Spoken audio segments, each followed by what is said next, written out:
Welcome to JH. Let's discuss how to access the classic Crunchyroll interface. Regrettably, there is no official way to switch back to the previous Crunchyroll website or mobile layout.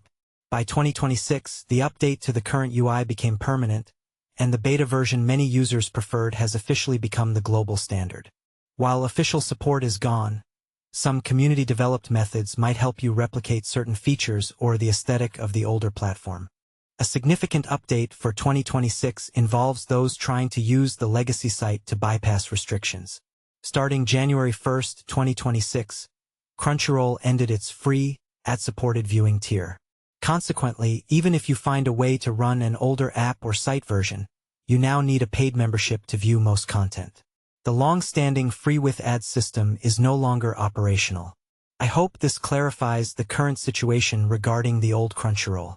Since the platform has fully transitioned, the classic version is no longer functional. If this guide was useful, please like the video and subscribe for more tutorials.